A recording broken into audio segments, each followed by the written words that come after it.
अरे वकील शर्मा, वकील सिंह, वकील खान, वकील मेहता क्या? ना ना, मैं नाम से वकील नहीं हूँ, तो मैं काम से वकील हूँ। वो कोर्ट वाले? जी।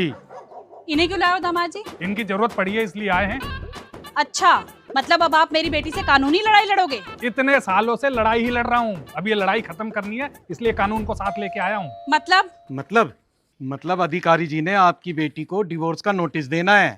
अच्छा, तो आप डिवोर्स दोगे मेरी बेटी को? इतनी छोटी सी लड़ाई के लिए? लड़ाई छोटी थी और मैं भूल भी जाता, लेकिन एक बात बताइए, 20 दिन हो गए, ना एक फोन किया ना कोई मैसेज किया। आपकी बेटी को थोड़ी भी चिंता है कि ये ग्राम विकास अधिकारी कैसे रह रहा है, कैसे खाना पीना बना रहा है? वो तो अपना यहाँ मायके में आराम से बैठी हुई है बस।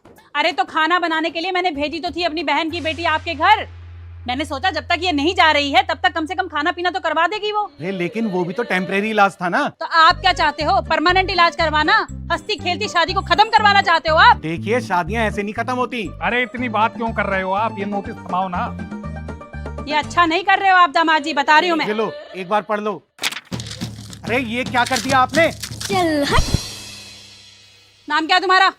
अरे जो भी नाम है, जब तुम इनकी शादी में नहीं आए थे तो शादी तुड़वाने के लिए कहाँ से आ गए? वकील हैं ये, और वकील होने के नाते जो इनका काम है इन्होंने वो किया। ये काम तो मैं भी कर सकती हूँ, लेकिन कुछ सोच कर ही चुप हूँ। अरे पति पत्नी का झगड़ा दिन रात की तरह होता है, जब तक दुनिया है ये झगड़ा भी रहेगा। अरे तो ये बात अपनी बेटी को भी समझाओ ना। समझाया है, तभी वो चुप है 20 दिनों से, वरना ये भी जानते हैं कि वो क्या चीज है। जानता तो मैं बहुत कुछ हूँ। क्या जानते हैं आप? यही कि सारा बिगाड़ा हुआ आपका ही है। लो, मैं यहाँ रिश्ता बचाने पर तुली हुई हूँ, लेकिन आप है कि मुझे ही दोषी करार दे रहे हो। अरे ऐसे नहीं कह रहे हैं अधिकारी जी। तुम चुप रहो, पता नहीं कैसे वकील हो। एक अड़ियल आदमी ने कहा और चल दिए नोटिस छपवाकर उसके साथ। अड़ियल हूँ मैं? अड़ियल नहीं हो तो क्या हो?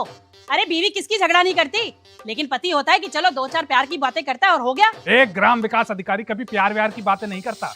नहीं करता तो सीख ले, क्योंकि जब तक मैं जिंदा हूँ तब तक तो उसे समझा समझा कर भेज रही हूँ, लेकिन बुढ़ापे में अगर ऐसा करोगे ना तो फिर अकेले ही रोटियां बेलनी पड़ेंगी। अकेले तो रोटी बेल ही रहा हूँ और आगे भी बेलूंगा, लेकिन अपनी बेटी से ये कह देना कि अब वहाँ आने की कोई जरूरत नहीं है, यहीं रहे चुपचाप। अच्छा, तुम्हारे कहने से नहीं जाएगी क्या? हक नहीं है क्या उसका ससुराल पे? अरे तो उससे कहिए ना, उसी हक के नाते चली जाए अधिकारी जी के साथ। अरे तुम चुप रहो, लड़ाई शांत करने के बजाय उसमें घी डालने का काम करे जा रहे हो सुबह सुबह। वकील किसने बना दिया तुम्हें? ये तो मेरी बेटी है नहीं यहाँ पे, पार्लर गई हुई है आईब्रो बनवाने के लिए, नहीं तो वो ये देखती सुबह सुबह तो क्या बोलती। देख रहे हैं वकील साहब, यहाँ बिना पत्नी के गोल रोटी नहीं बन रही, और इनकी बेटी गई है पार्लर, वो भी आईब्रो बनवाने। फोन करिए अपनी बेटी को और बोलिए फेशियल भी करा ले, जरूरत पड़ेगी दूसरी शादी में। चलिए। और इस बार नोटिस भिजवाऊंगा डाक से। बड़ा वकील वकील करे जा रही थी। चलिए। अरे जाओ जाओ,